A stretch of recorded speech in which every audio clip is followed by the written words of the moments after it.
Mateus capítulo 22, versículo 15 a 22. Então, retirando-se os fariseus, consultaram entre si como surpreenderiam em alguma palavra. E enviaram-lhe discípulos, juntamente com os herodianos, para dizer-lhe: Mestre, sabemos que és verdadeiro e que ensinas o caminho de Deus de acordo com a verdade, sem te importares com quem quer que seja, porque não olhas a aparência dos homens. Dize-nos, pois, que te parece? É lícito pagar tributo a César ou não? Jesus, porém, conhecendo-lhes a malícia, respondeu: Por que me experimentais, hipócritas? Mostrai-me a moeda do tributo. Trouxeram-lhe um denário. E ele lhes perguntou: De quem é esta efígie e inscrição? Responderam: De César. Então lhes disse: Dai, pois, a César o que é de César, e a Deus o que é de Deus. Ouvindo isso, se admiraram e, deixando-o, foram-se. Esta é a palavra de Deus. Queria que os irmãos mantivessem a Bíblia aberta nesse ponto, nós vamos estudá-la.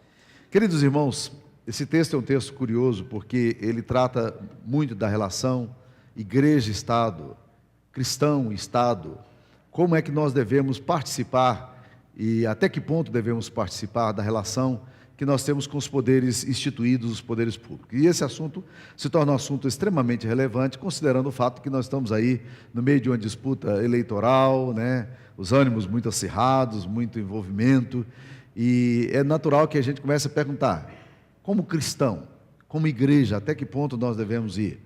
Qual deve ser a nossa participação?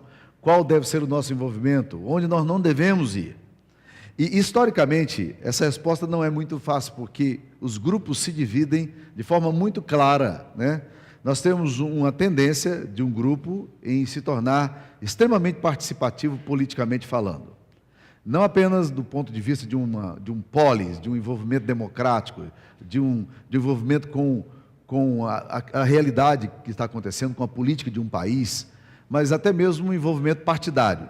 São pessoas que se envolvem em partidos, elas se candidatam, elas se tornam cabos eleitorais muito fortes, elas mesmas se lançam nessa disposição, e aí você vai ter dois blocos, vai ter esse bloco de igrejas evangélicas que está aí participando, né? São igrejas que pegam os candidatos, lançam os seus candidatos, indicam os candidatos, promovem toda uma campanha em torno desse candidato. A igreja, como corpo, como comunidade, se envolve, participa, né? Nós temos aí algumas igrejas que são, tanto da linha pentecostal histórica como neopentecostal, que tem uma participação política muito grande. Não é sem razão que a bancada evangélica cresceu 14% nessas últimas eleições. De outro lado, você tem um grupo que diz: não, esse negócio de política é muito tenso, a gente toda vez que entra nisso aí é muito complicado, cada um deve ter sua opinião, mas isso não é coisa que a gente deva participar, a igreja não deve se envolver. E eu confesso particularmente que muitas vezes eu sou tomado por essa crise, né, de tentar entender qual é o meu lugar, qual é a minha participação. Pessoas se aproximam de mim em época de candidatura, né? Gente vem querendo mobilizar, com ofertas para que eu esteja mais envolvido em política, e aí eu fico tentando descobrir exatamente qual é o meu papel, e talvez você viva essa crise aí, dialética, de saber até onde vai, como vai, e que tipo de participação, que tipo de envolvimento você tem ou não. Os dois lados aqui trazem riscos, e os dois lados são importantes. Qual o risco, por exemplo, de uma igreja que se torna participativa politicamente? Ela lança o seu próprio candidato. O risco aí é de termos aí o que a gente chama de um certo maniqueísmo, né? Em que é muito comum acontecer em época de candidatura, né? Aí você vê as pessoas dizendo assim: não, nós vamos votar nesse candidato porque esse candidato aqui é um candidato de Deus, nós temos que votar nesse candidato. E muitas vezes essa pessoa não tem nenhum preparo político. Ela, na verdade, ela entrou por fisiologismo, por oportunismo, ela entrou por uma luta pessoal, para a autossatisfação do seu próprio ego, mas ela não tem preparação política nenhuma. Ela é lançada ou se lança no mercado, e aí as pessoas chegam e dizem: não, ela é de Deus, porque ela é uma pessoa crente, então não vão votar nela, e porque os outros são do diabo e vão votar nessa pessoa, e aí a gente fica naquela situação complicada, né? Então você sacraliza determinados modelos, sacraliza determinados movimentos em detrimento de outros movimentos e assim por diante. E o resultado nem sempre é bom. O fato é de que, lamentavelmente, na nossa bancada evangélica, que tem boas representações e bons candidatos, mas também tem alguns candidatos lamentáveis e que é até triste ver o que eles falam, os seus posicionamentos éticos, políticos, e pessoas que estão ali, que não sabem exatamente o que estão fazendo, né? E que estão envolvidas, mas elas realmente não têm uma proposta, a comunidade não tem uma proposta, e aí fica aquela coisa solta, tensa, que ninguém sabe o que vai acontecer. Do outro lado, o grupo que diz, não, nós não vamos envolver em política, nós somos um povo que a nossa preocupação é espiritual, nós não temos nada a ver com essas coisas terrenas, então nós não vamos nos participar. E aí é o risco também, é o risco de quê? Do gueto, do isolamento, de uma comunidade que diz, olha, essas coisas políticas são terrenas, e nós somos igreja, a igreja tem que ter preocupação espiritual, o negócio nosso é lidar com almas, com vida, e historicamente é um risco tremendo também vivermos assim, porque nós nos transformamos num gueto, sem nenhum envolvimento com a comunidade. Robson Cavalcante, um bispo episcopal que já falecido, que escreveu muito sobre esse assunto, era um cientista político, ele chegou a falar, olha, algumas igrejas são tão alienadas politicamente, que se o arrebatamento se desse na quarta-feira de cinza, a sociedade ainda continuaria achando que a igreja estava em retiro espiritual, porque ela é tão distante da realidade, porque eles acreditam que a igreja ainda está em retiro espiritual. Não fez muita falta aqui na história do que está acontecendo no nosso meandro. E historicamente, problemas sérios surgem. Por exemplo, não muito tempo atrás, né, 60 anos atrás, 70 anos atrás, na época de Hitler chegou a sentar com os pastores. Ele reuniu todos os pastores influentes da Alemanha, quando estava para lançar o terceiro Reich, né, e ele então pediu apoio dos pastores. Como a Alemanha estava vivendo um momento político, um momento econômico muito ruim, e Hitler era um líder muito carismático, ali com 3.000 pastores, ele fez um discurso muito acalorado, recebeu muitos aplausos e muito apoio, e numa das frases dele ele falou, olha, vocês pastores cuidam do céu que eu vou cuidar da terra. E a gente sabe o que aconteceu. O negócio às vezes é complicado, excetuando uma boa parcela da igreja, chamada da igreja confessante. A igreja apoiou em muito essa questão da ascensão do terceiro Reich na Alemanha, que desembocou na Segunda Guerra Mundial com perdas de vidas preciosas, e muitas vezes a igreja passiva, olhando a coisa acontecendo, né, e o tempo passou na janela e só Margarida não viu, né? Ou seja, as coisas estão acontecendo, e às vezes a gente fica alheio a tudo isso, e aí não sabe exatamente o que acontecer. Bem, voltando ao texto aqui que nós lemos, Jesus viveu em dias que exigiam respostas também. Ele vivia num contexto político. Jesus não viveu num vácuo político, ele viveu num momento complexo. E aqui surgem alguns personagens. Quando você lê aqui o texto, você percebe que algumas pessoas se aproximaram dele. Se você voltar em Mateus capítulo 17, tem uma outra questão, né, que surge aqui alguns personagens, em Mateus capítulo 17, versículo 24 a 27, que também estão indagando sobre a questão de imposto, a questão da relação de Jesus, dos discípulos dele, com o Estado, com o Império, como é que vão acontecer. E aqui nós vemos os herodianos, juntos com os fariseus, dois grupos políticos, os fariseus mais religiosos, mas os herodianos, o próprio nome diz, eram funções extremamente políticas, eles eram seguidores de Herodes, eram cabo eleitoral de Herodes, gente que protegia Herodes, que naquela época era um governador biônico, colocado na Judéia, né? Lembra-se, não faça confusão entre o Herodes o Grande, que foi aquele que mandou matar as crianças, mas agora nós estamos falando de Herodes Antipas, que é filho de Herodes o Grande, mas que também era igualmente complicado politicamente, e ele era um biônico colocado por Roma, que invadiu a Judéia e cobrava agora impostos dos judeus para Roma.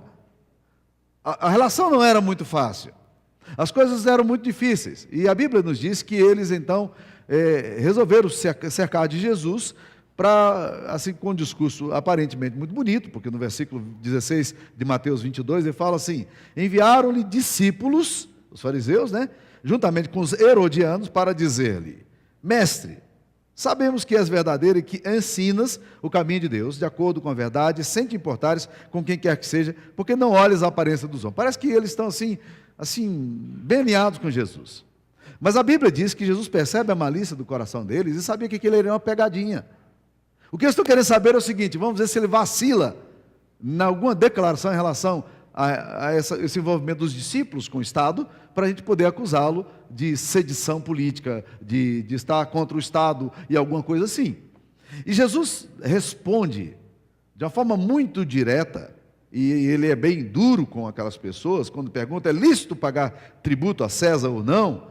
Jesus, ele fala, vocês são hipócritas, vocês estão aqui para me pegar, mas pegou uma moedinha e disse, o que tem nessa moeda aqui? Qual é a inscrição? O que tem nessa efígie? E eles disseram, bem, está escrito aí César. Disse, ok, está tudo certo, dá a César o que é César e a Deus o que é de Deus. O que é interessante aqui nesse texto é que esse texto, ele subliminarmente, ele coloca uma coisa extremamente importante. O que Jesus está dizendo aqui é, gente, deem a César o que é de César, mas não deem a César o que não é dele. Não deem a César o que é de Deus. Por quê? Porque o governo romano, ele estava vivendo naquele momento de que os imperadores começaram a se chamar de Augustos. Augustos era uma forma de divindade. E eles começaram a construir imagens em vários lugares do império, e as pessoas começaram a ser obrigadas a se curvar diante do governo. Presta atenção como é que facilmente um governo vai se descambando para sair de uma posição para uma outra. Ou seja, o que o imperador romano estava agora a essas alturas começando a pedir? Ele estava pedindo adoração. E Jesus deixa bem claro aqui o seguinte, olha, deem a César o que é de César, mas não deem a César o que não é de César. Adoração, culto, honra a César, que pertence a Deus, não pode ser dada a César. Mas deem a César o que é de César e deem a Deus o que é de Deus. Em outras palavras, seria mais ou menos o seguinte, deem a César o que é de César, mas deem a César apenas o que é de César. Isso vai estabelecer para nós algumas questões extremamente importantes. A primeira coisa que Jesus deixa claro nos seus princípios aqui, é que a igreja nunca vai estar alheia da realidade político-social que ela está envolvida. Nunca. A igreja participa na história. E é por essa razão que mesmo na oração sacerdotal, em João 17, versículo 15, Jesus vai orar dizendo, Senhor, não peço que os tire do mundo, mas que os livre do mal. Em outras palavras, está dizendo ao Senhor, eles, os meus discípulos, terão que caminhar nesse mundo.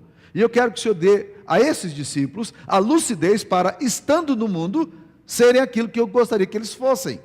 Nunca Jesus teve a proposta desse afastamento de tal forma que parece que nós somos seres extraterrestres e completamente desvinculados do nosso contexto político-social. Não. A igreja precisa estar participando e deve participar de forma, às vezes, extremamente firme. Já falamos do governo alemão e o que aconteceu. E não é só na Alemanha, vários lugares. Aqui no Brasil, nós estamos chegando a uma situação em que muitas coisas estão sendo votadas aí e coisas preocupantes. A igreja pode correr o risco do seu silêncio pecaminoso e do seu afastamento político e ela permitir que o mal se alastre e não tomar nenhuma posição porque ela não quer se imiscuir em assuntos que sejam assuntos terrenos. Só que todos esses assuntos terrenos e humanos, eles têm a ver com vida. Ele tem a ver com valores. Você pode não ser um partidário, não está aliado a nenhum partido, e não há nenhum problema também em estar aliado, mas você precisa entender que nós temos que lutar por valores e por princípios, e nós corremos um risco do silêncio, porque nessa hora do silêncio, o silêncio pode se tornar extremamente pecaminoso. Aí nós temos no Brasil, lei da mordaça sendo discutida, nós temos no Brasil a questão da família sendo discutida, nós temos aí no Brasil a questão da educação sexual nas escolas sendo discutidas. Nós temos aí a questão da união, definição do que é um casamento no Brasil, né? Ou seja, há muita coisa sendo discutida agora e a igreja precisa aprender a se posicionar ou como disse alguém certa vez, quando nós estávamos conversando, você é uma pessoa que tem preconceito sobre esse assunto? Ele disse, não, eu não tenho preconceito, eu tenho conceito. E nós precisamos aprender a ter conceitos claros em relação a assuntos que são obscuros. Nós precisamos aprender a dizer, estamos aqui, nós estamos presentes e nós vamos participar, porque isso tem a ver com a vida humana. Martin Luther King Jr., que era um pastor negro americano, batista, e esse homem, ele esteve envolvido muito nas questões sociais, na década de 60 nos Estados Unidos, e foi posteriormente assassinado por causa das suas posições. Mas ele uma vez escreveu um artigo, uma carta que é muito desconhecida, nossa, mas é chamada Cartas a Amigos de Bom Senso. Ele escreveu para pastores. Cartas a Amigos de Bom Senso. Ele estava na cadeia quando escreveu isso. E ele disse assim, olha, nós temos que tomar muito cuidado com o nosso silêncio, porque Deus vai julgar não apenas a maldade dos maus, mas Deus vai julgar também o silêncio dos bons. E ele disse, nós temos que aprender que o silêncio legitima a injustiça. Quando nós nos calamos por alguma razão, por alguma convicção ou por medo, nós estamos muitas vezes aprovando silenciosamente determinadas posturas que precisam de um posicionamento nosso. Nós precisamos dizer, ok, isso aqui não é César quem decide. Isso aqui não é o Estado quem decide. Isso aqui quem vai decidir é o que Deus decide. Esses princípios aqui são princípios divinos e nós vamos nos firmar neles e seja o que for que aconteça, nós vamos nos posicionar em relação a esses assuntos. Essa distância pode se tornar um problema. Jesus não é anárquico aqui. Ele diz, olha, dê a César o que é de César. Nós temos uma participação histórica aqui, mas nós precisamos entender o nosso lugar. Então, meus queridos irmãos, a igreja não pode estar alheia, porque o silêncio pode legitimar injustiça. A igreja está num contexto e ela está envolvida nesse contexto, e ela tem que aprender a julgar, ela tem que aprender a ter lucidez, ela tem que aprender a interpretar as coisas que estão acontecendo na história e não ser tola e nem ingênua em relação aos limites do próprio Estado e à participação dos Estados. E aí o segundo princípio é colocado aqui, não apenas Jesus pontua que a igreja está envolvida nisso aí, e isso aconteceu quando por exemplo, no capítulo 17, surge a questão, no versículo 24 diz aí, tendo-se chegado a Cafarnaum, que era a casa dele, onde ele morava, a cidade dele, dirigiram-se a Pedro os que cobravam o imposto das 2 dracmas, que eram os impostos que o governo romano cobrava, e perguntaram, não paga o vosso mestre as 2 dracmas? Ele não paga o imposto anual, não? Aí Jesus disse sim. Ao entrar Pedro em casa, Jesus se lhe antecipou dizendo, Simão, que te parece? De quem cobra os reis da terra impostos ou tributo? Dos seus filhos ou dos estranhos? Respondeu-lhe Pedro, dos estranhos. Jesus lhe disse, logo estão isentos os filhos. Mas para que não os escandalizemos, vai ao mar, lança o anzol, e o primeiro peixe que fisgar, tira-o, e abrindo-lhe a boca, acharás um estáter, que era uma moeda de ouro, toma-lhe e entrega-lhes por mim e por ti. Jesus está estabelecendo aqui a questão dos limites do poder. Ou seja, Jesus está deixando claro aqui que existe algum momento em que você tem que estabelecer as diferenças, até onde você vai, até onde você não vai. Existe um pensador reformado chamado Francis Schaeffer, bem conhecido no mundo evangélico, e ele escreveu um livro chamado Manifesto Cristão. Ele diz que nós precisamos aprender a estabelecer o que ele chama de bottom line, linha de divisão. Ele diz, existe um lugar onde o Estado muitas vezes quer adentrar valores, posições da igreja, princípios bíblicos, e nessa hora nós devemos dizer não, não, o seu limite vai até aqui, dá a César apenas o que é de César. Então ele diz que em determinados momentos da história, nós precisamos estabelecer o bottom line, essa linha de divisão. Ou seja, aqui nós não vamos arredar, nós não vamos sair desse ponto nosso aqui, porque a partir daqui, se nós arredarmos, nós vamos perder princípios e valores que nós não podemos negociar, eles são inegociáveis. Então nessa hora nós estabelecemos o limite. Schaeffer vai além, quando ele diz o seguinte, a igreja eventualmente pode desobedecer o Estado? Ele diz, não apenas pode, mas deve. E ele então vai no Evangelho para mostrar em Atos 4, versículo 19, quando os discípulos de Cristo começaram a pregar o Evangelho. E os líderes do Sinédrio procuraram aqueles discípulos e proibiram eles de falar em nome de Jesus. Sabe o que eles fizeram depois que eles foram proibidos? Eles saíram dali e continuaram pregando do mesmo jeito. Chamaram segunda vez e disseram: já explicitamente vos dissemos que não toquem mais no nome desse Jesus. E eles dizem, Atos 4,19: julgai entre nós e vós, se é lícito ouvir-vos antes a voz do que a Deus. Há um momento em que nós vamos precisar dizer não. Há um momento quando o Estado resolve ter prerrogativas de divindade e de estabelecer valores que são contrários à palavra de Deus. Nessa hora, sabe o que a igreja tem que fazer? Não! Não! Portanto, meus queridos irmãos, se eu algum dia pregar algum tema aqui e a lei da mordaça me alcançar, eu vou para a cadeia. E vocês, por favor, me levem café com leite e pão de queijo, porque eu gosto muito, tá? Mas a igreja não pode deixar de dizer não. Há momentos em que nós precisamos, por causa da honra que nós damos a Deus, nós precisamos dizer, nós precisamos continuar firmes. Caso contrário, nós corremos o risco do silêncio nosso legitimar atitudes malignas de um governo que nem sempre reconhece a Deus, apesar de muitas vezes, em época de campanha política, irem para os púlpitos de igreja e dizer aleluia, glória a Deus. Aí fica complicado.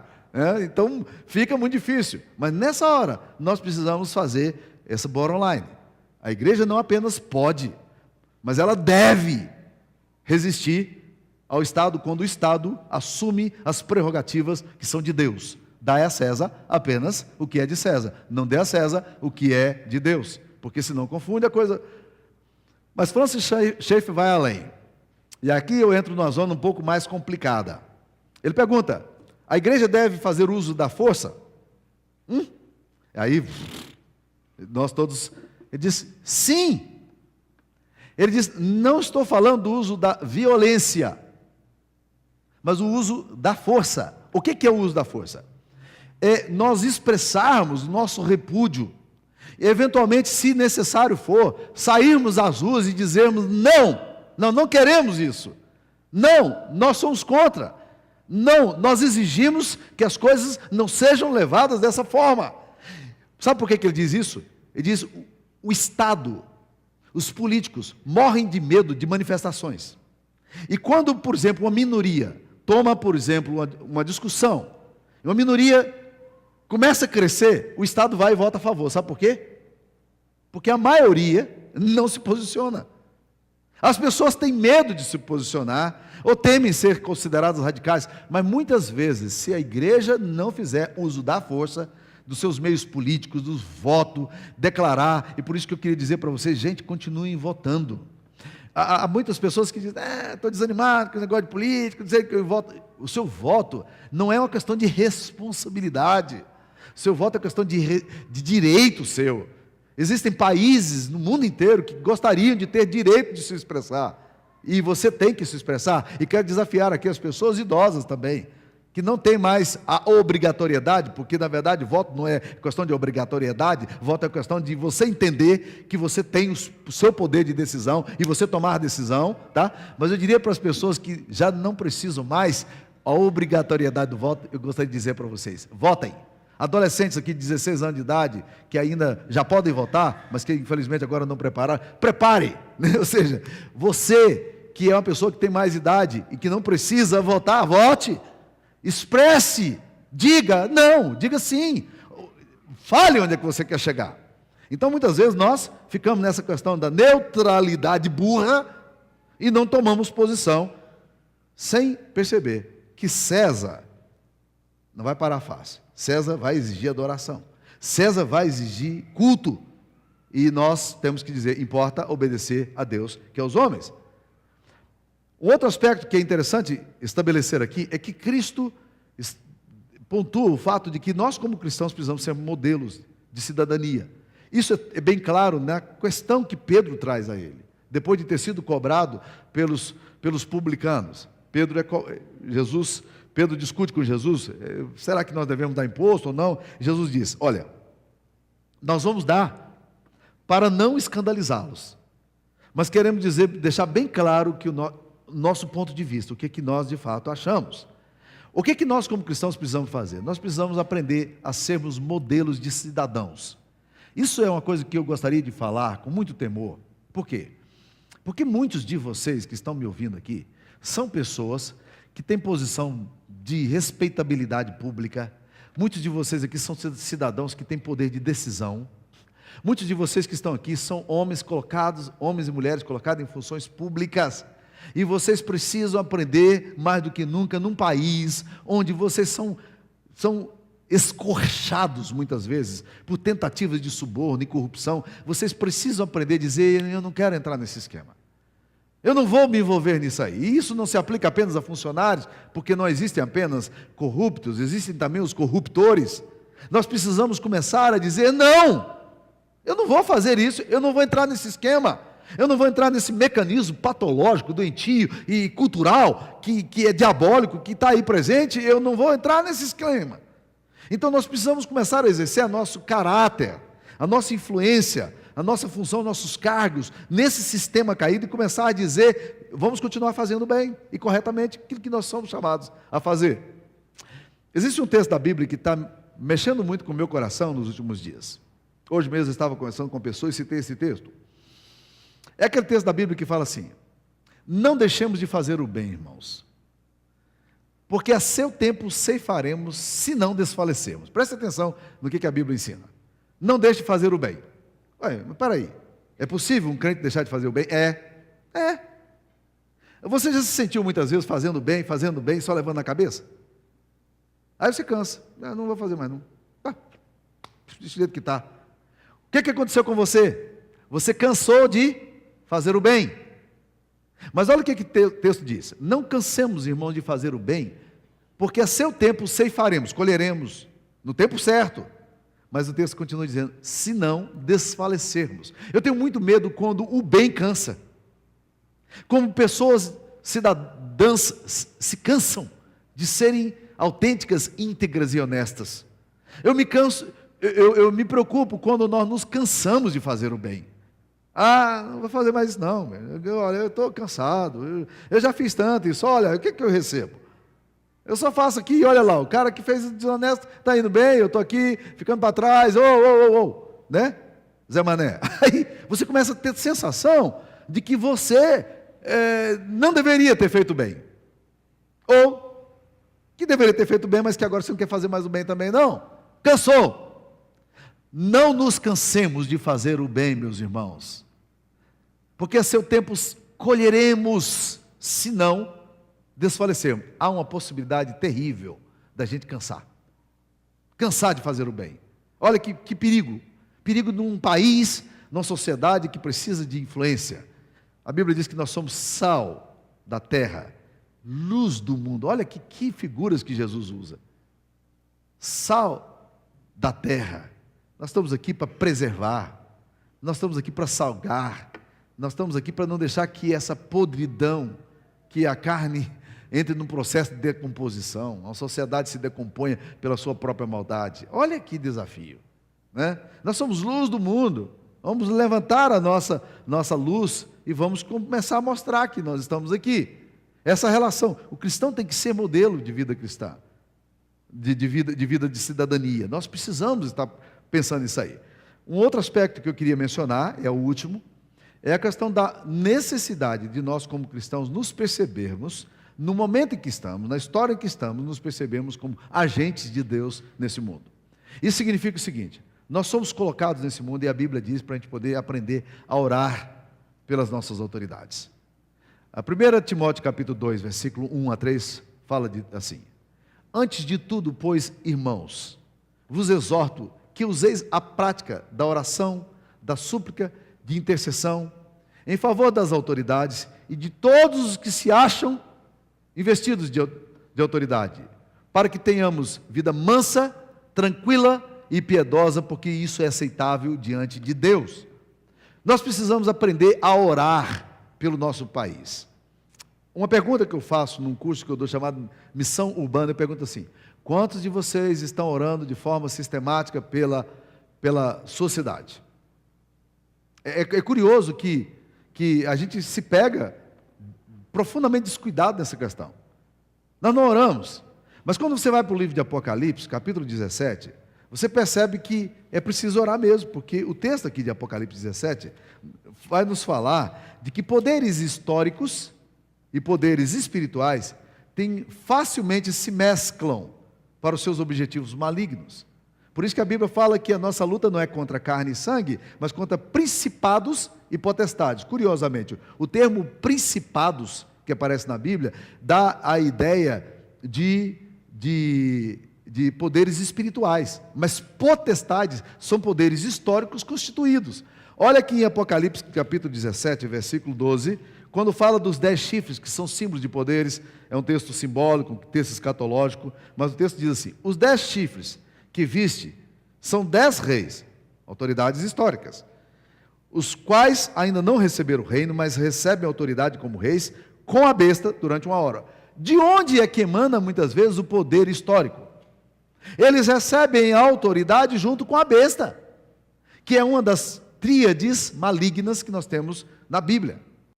O falso profeta, o dragão, a antiga serpente e a besta.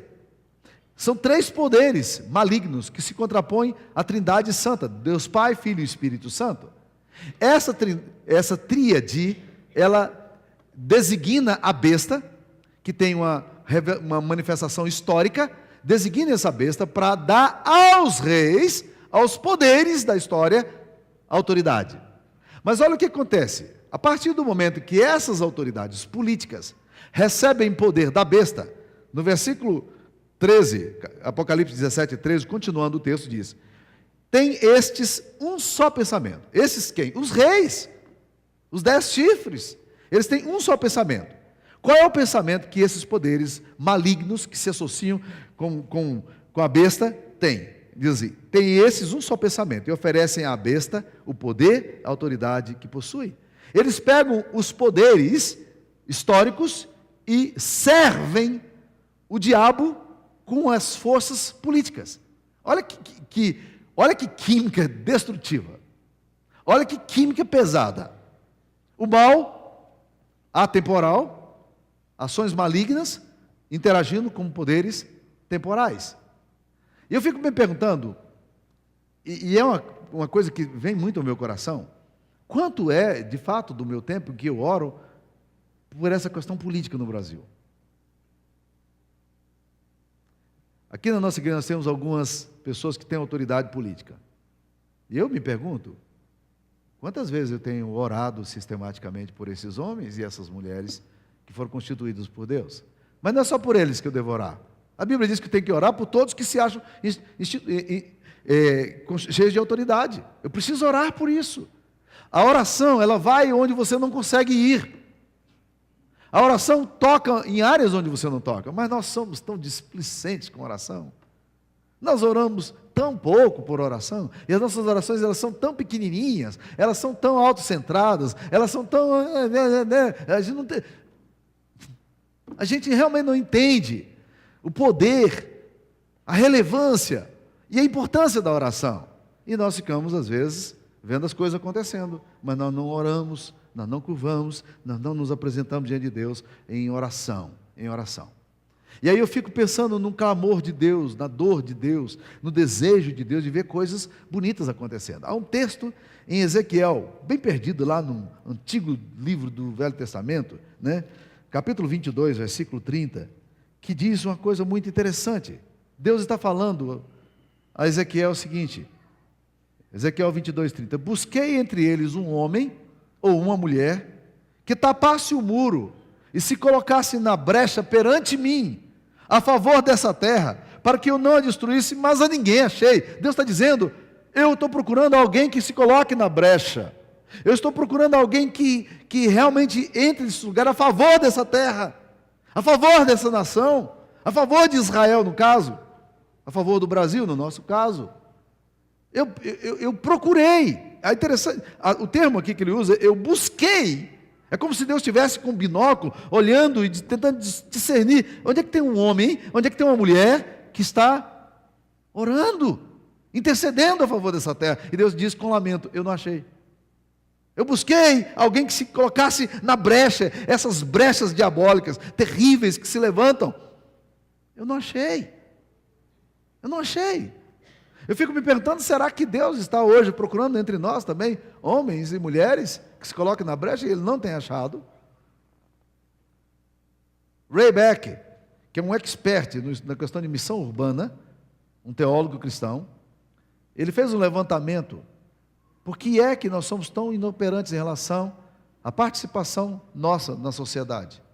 E uma das coisas que ele descobriu é que não existem pessoas orando de forma sistematizada pela cidade, pela nação, pelo mundo político.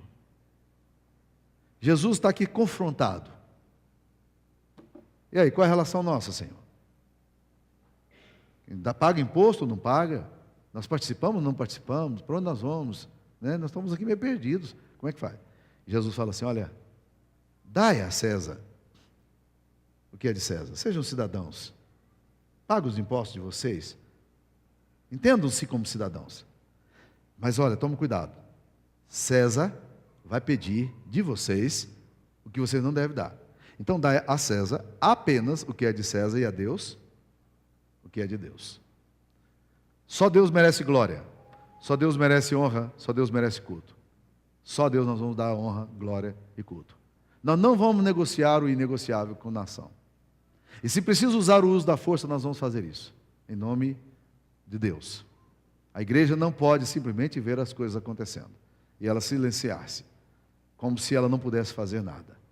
Eu fico pensando, o risco que determinados políticos correm, ameaçando e encurralando a igreja tantas vezes que apática vê as coisas acontecendo e não toma posições. Hoje no Brasil nós somos 60 milhões de evangélicos. E junto com os evangélicos nós temos um monte de gente católica séria, que também busca por princípios éticos e valores sérios, da família, da sociedade.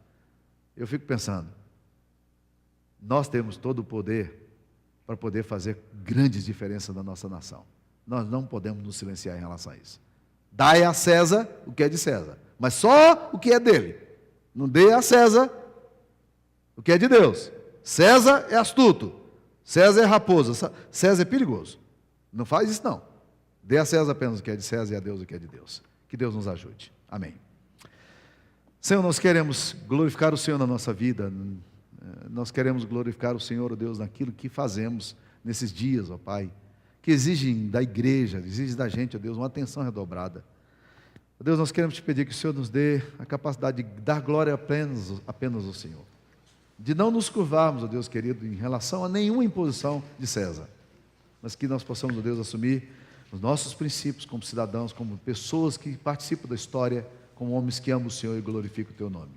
Dá-nos a bênção de sermos assim, para a honra e glória do Teu nome. Amém.